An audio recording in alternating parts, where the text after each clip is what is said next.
Au sommaire de cette édition, le PDCI RDA tient ce mercredi un congrès électif en vue de désigner un nouveau président après la démission de Tidjane Thiam. L'ex-président du parti septuagénaire est annoncé candidat à sa propre succession. Les dossiers d'appel d'offres, les travaux en cours, l'examen et l'adoption de l'état d'exécution du budget du premier trimestre 2025 ont été abordés lors de la deuxième réunion ordinaire du Conseil régional du Tchologo. Et puis, sous le haut patronage de la ministre de l'Éducation nationale et de l'alphabétisation, le collège moderne de Grogoulia, situé dans la sous-préfecture de Lakota, a été inauguré par le directeur de cabinet adjoint du Sénat.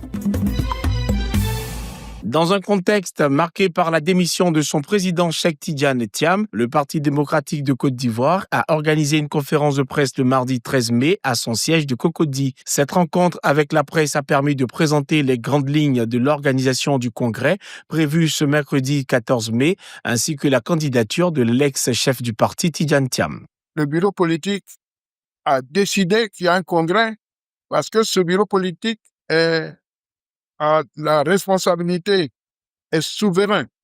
Et c'est de façon souveraine que le bureau politique a décidé ce congrès le 14, de façon éclatée. C'est conforme à nos tests.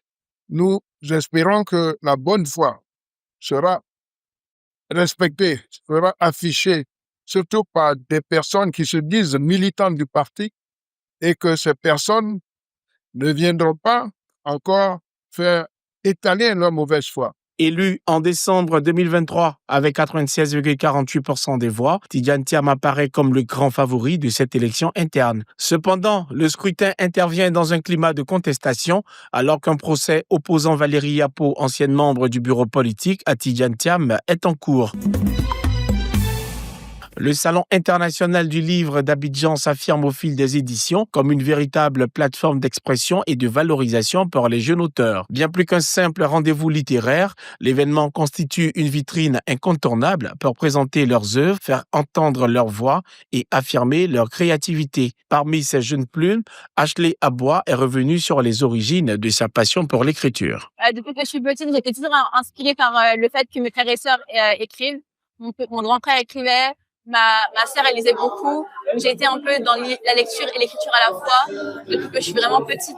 Mais 7-8 ans, j'ai commencé par un peu tous les fanfics, un peu de poésie. Et récemment, je me suis essayée à des œuvres plus complètes. Les activités ludiques et éducatives n'ont pas manqué pour les enfants, ravis de participer à ce moment de découverte au parc des expositions. Salon du livre, ce qui est intéressant, c'est quoi? C'est que là, on découvre des auteurs qu'on ne connaissait pas. Et c'est pour ça que ça nous a permis, nous, on a demandé que les livres qu'on allait distribuer, que ce soit que des auteurs ivoiriens, de contes et de romans ivoiriens qui sont faits par qui sont produits par des maisons d'édition ivoiriennes. Ça a été très important dans notre sélection parce qu'on veut que les enfants découvrent aussi les histoires pour lesquelles ils peuvent se retrouver. Je suis venue participer aussi là. Déjà, c'est ma deuxième participation parce que de base, j'aime beaucoup les livres. J'aime beaucoup lire et je crois que le livre nous affranchit. Voilà. Ça nous permet de nous cultiver, de sortir de notre petit confort, de voyager un peu tout en étant sur place, en fait. Au total, plus de 500 ouvrages et gadgets ont été gracieusement distribués aux enfants dans une démarche de sensibilisation précoce à la lecture. La salle des fêtes de la mairie de Ouangolodougou a accueilli la deuxième réunion ordinaire du Conseil régional du Tchologo.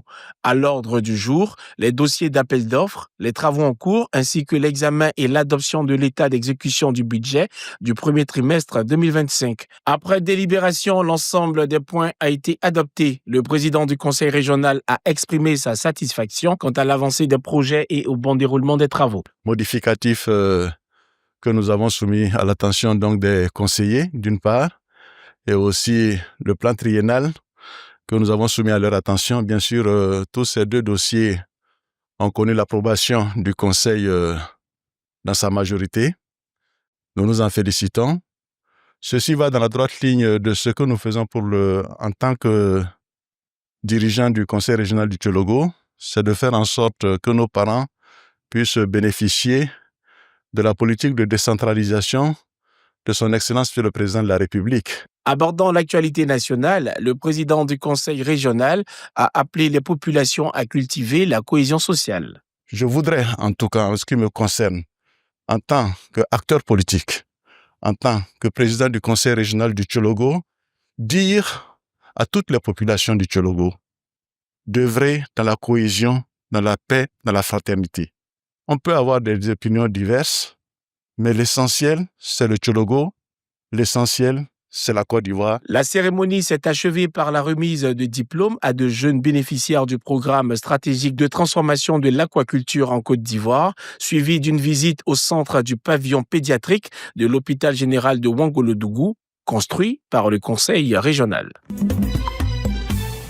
Le directeur de cabinet adjoint du Sénat, Abdoulaye Kouyaté, a inauguré le collège moderne de Grogouya dans la sous-préfecture de Lakota. Placé sous le haut patronage de la ministre de l'Éducation nationale et de l'alphabétisation, cette cérémonie s'est déroulée en présence des chefs de village, de communautés et des cadres du département, dont l'honorable Koné Amidou, député de Lakota. Justifiant la construction d'un collège de proximité dans cette localité, le directeur de cabinet adjoint du Sénat a rappelé la vision du président de la République de Côte d'Ivoire, Alassane Ouattara, qui a rendu l'école obligatoire pour les enfants de 6 à 16 ans. Sur l'instruction de Madame la ministre de l'Éducation nationale d'alors, et avec la supervision du grand bâtisseur de la Côte d'Ivoire moderne, Alassane Ouattara, nous avons mis un point d'honneur et à déployer une politique ambitieuse de rapprochement des établissements scolaires des foyers familiaux des élèves. Ce qui signifie avec le président Ouattara,